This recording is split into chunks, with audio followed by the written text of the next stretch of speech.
Din. Pas minum nanti ngeng, tiba kir jon dakap meran. Keng.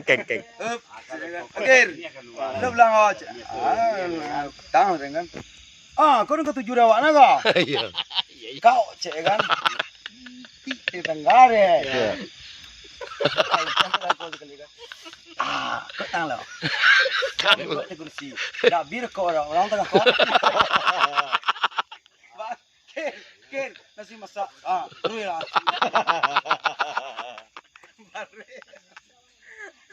Caye pala ya. Ada itu nanti kan nanti lagi ya ganggu. Keren. Akhir itu apa sih boleh keren tuh? Apa? Oh, saya langsung nampak akhirnya. Anjing jangan. Apa?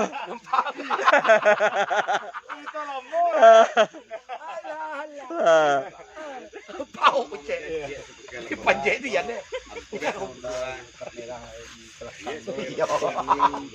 Di panjat dia nuntua. Ada di bawah lang. Banyak lang. Dan bayi naya.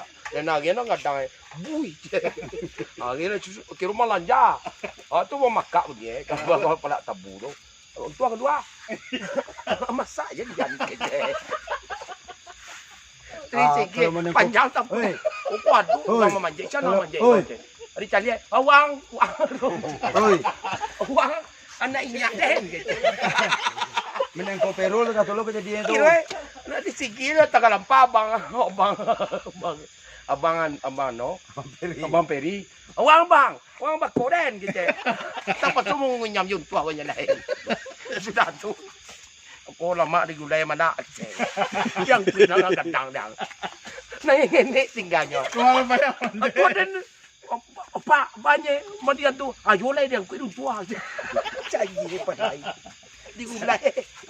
Peri manang kau peri dekat lo tu. Di panjat duyan. Panjat duyan kan. Kira untuk aku duyan baca ke. Tempu atau barang tu tengah yang dua. Panjat dia no nampai salah kau juang itu jatuh ke. Kalau untuk atau pareman kecil ugang ke bakar bah. No lah. Jatuh juntuh kau. Kira kau ni atau menjadi dia. Aja. Habis lah ke Medan je. Ke Medan kecil. Pami mah. Ini jajage. Hari tiba-tiba yang pulang Padang bayar jari baru dia ambil kayu dunda. Okey sudah lah. Tuan no yung tua macam ni. Jatuh ada macam. Hanya jari baru dia angkat tua aje. Anda ada pada dapat rugang. Kalau lama dia ya dah aje. Iyo. Iya lah tu. Panjang mana? Masih langsung dah.